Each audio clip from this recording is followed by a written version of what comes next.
Bonjour, Valo Artworks, responsable d'une chaîne YouTube de la taille d'une petite ville, selon ton optimisme quoi. Ouais. Vous attendez tous avec impatience parce que vous me l'aviez demandé. Bonjour à toutes et à tous, c'est Valou, mon top 5 des pires personnages de Walking Dead. On va se détendre un peu, il y en a pas forcément 5 que j'aime pas, surtout une, hein, ouais, il y en a une qui est loin devant quand même. Mais avant cette vidéo, je voulais vous remercier parce que vous êtes plus de 4200 maintenant sur ma chaîne et ce qui me touche le plus en fait, c'est que c'est une vidéo qui me tenait énormément à cœur, c'est celle sur Shane, qui a largement dépassé mes espérances. Tout est allé tellement vite. Et puis ça fait surtout vachement plaisir de se dire que ce personnage-là a réussi à réunir beaucoup de monde. Parce que voilà, c'est un personnage emblématique et le fait que ma chaîne ait eu un tel bond grâce à cette vidéo-là qui me tenait à cœur, c'est vraiment ce que je cherche le plus. Je fais pas de vidéo pour les vues, pour les abonnés, pour ceci, pour cela, je fais vraiment pour moi et pour vous. Et donc après cette vidéo sur Shane Walsh, my man, baby, et ben là on enchaîne avec une vidéo, qui moi me fait déjà moins délirer. Hein. Des règles, il y en a plus mon gars, c'est l'anarchie. Donc quels sont les pires personnages de Walking Dead selon Valou Artworks? Et ben on va le savoir tout de suite. Et surtout n'hésitez pas dans les commentaires ci-dessous, juste là, à me donner les vôtres. C'est comme ça que ça se passe. Beth, in this job, you don't need their love. But you have to have their respect.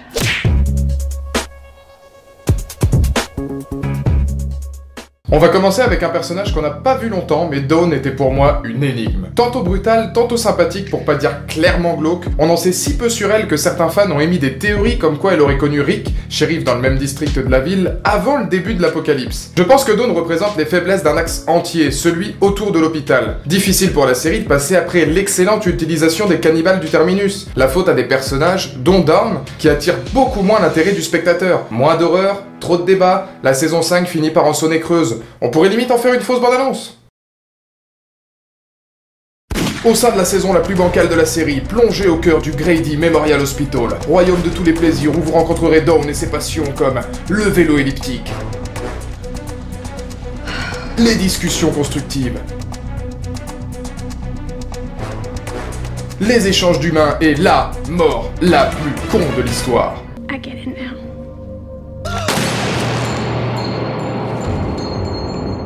En même temps, attaquer une femme armée avec des ciseaux de coiffeuse... Ah...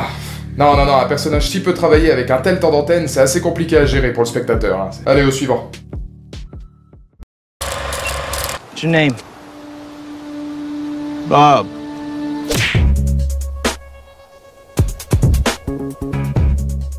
Lui, c'est pareil, c'est pas que je l'aimais pas, c'est juste qu'il avait une capacité à ne servir à rien qui était proche du grandiose. Et c'est bien ça le problème. Bob, considéré comme un personnage pouvant avoir son importance, n'a absolument jamais réussi à s'imposer. Sa relation avec Sasha n'a pas forcément été travaillée, au même titre que son amitié avec Tyrese, que l'on devine mais qu'on ne voit pas étoffée. Et hormis son exécution et ses moments forts en intensité face au cannibale du terminus, Bob est un personnage décevant car comme travaillé à moitié. Et c'est dommage car lui avait un bon capital sympathie.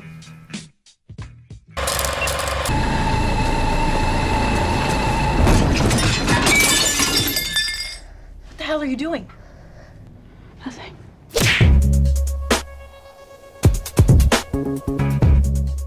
Denise, mon dieu Denise. Bah c'est simple, mais j'ai l'impression que les scénaristes étaient en mission pour créer le personnage le moins intéressant de la planète. Même quand elle a des doutes sur ses vocations de médecin et qu'elle perd plusieurs patients, y a rien à faire, on finit toujours par se dire c'est qui celle-là là? Alors je sais ce que vous allez me dire, elle est pas restée longtemps, elle a fait de mal à personne et son côté un peu gauche et peu confiante la rend attachante. Mais non. Non, alors pas du tout, non. Le plus dommage, c'est que son envie de rédemption apparaît lors de son dernier épisode, moment où l'on aurait imaginé un réveil, comme ce fut le cas pour Gabriel par exemple. Sa mort, plutôt bien vue niveau scénario, lui laisse donc des airs de personnage sitôt vu, sitôt oublié. Et encore une fois, il y avait matière pour mieux en parler, ou en tout cas un petit peu avant son dernier épisode, quoi. À savoir que la mort de Denise, c'est exactement la même mort qu'Abraham dans les comics. J'étais super content d'ailleurs que cette mort ne soit pas due à Abraham quand il est allé chercher des armes avec Eugène. Mais bon, finalement, vu ce qui lui est arrivé après au pauvre Abraham, Carl, you're not going out there. Back off.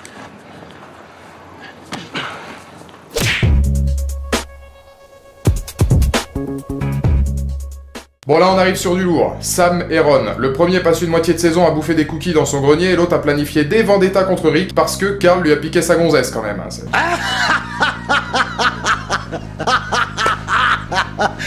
Vous êtes sérieux? Et dans le lot, je crois que le pire, c'est Sam. Autant sa mort est choquante, voire carrément horrible, mais c'est tellement jouissif qu'en pendant tout l'épisode, tu te dis dans ta tête, bon sang, mais il y a des rôdeurs partout, ferme-la, mec. La mort de Sam Heron fait indiscutablement partie des moments cultes du show, et fait aussi du bien dans les oreilles. C'est un soulagement collectif. Fini les séquences à rallonge sur des personnages sans charisme. Parce que si Austin Abrams, l'acteur Jean Ron, cherchait à avoir la tronche du mec le plus détestable et antipathique possible, ah bien joué mec, t'es un as. C'était peut-être le but.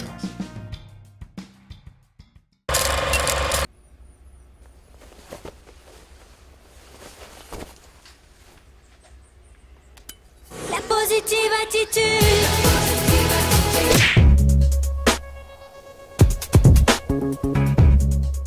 Alors oui, je sais qu'elle est énormément appréciée, mais moi, je pouvais pas. J'avais beaucoup de mal avec ces remises en question de saison 2 qui usaient le rythme du show. Ha, minable. Et encore, je parlerai pas de ces moments joyeux, hein, parce que j'aurais du mal à en trouver un. J'avais beaucoup de mal avec son style chanteuse folklorique qui pour moi n'avait pas du tout sa place dans la série. Minable. Et j'ai surtout tapé une méga crise d'urticaire quand les rumeurs voyaient Daryl et Bess ensemble. Méga minable. 200 $ pour l'ensemble. Il y a des choses qu'on peut tolérer, il y en a d'autres un peu plus tendues quand même. Non, parce que dans la vraie vie, ça me dérange pas. Daryl 48 piges, la nana un peu plus de 30 balais, ok. Dans la série, il y a extorsion de fonds quand même, hein, c'est moyen. Bess a beaucoup trop joué sur son côté jeune rebelle en devenir, sans pour autant avoir le charisme d'une Carole par exemple, et ça sonnait faux. Ce qui pour moi la rendait au mieux non crédible, au pire carrément énervante. Autant dans ses prises de décision que dans ses mimiques, sa mort intervient d'ailleurs au cours d'épisodes à rallonge sans le moindre intérêt scénaristique, et doté du mid-season final le plus long du monde. Rien que voir les séquences pour le montage, moi ça me chauffe, moi Non, je préfère abandonner, non, j'ai pas envie.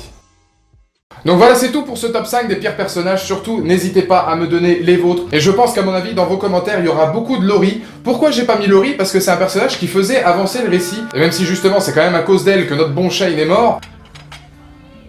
Pardon.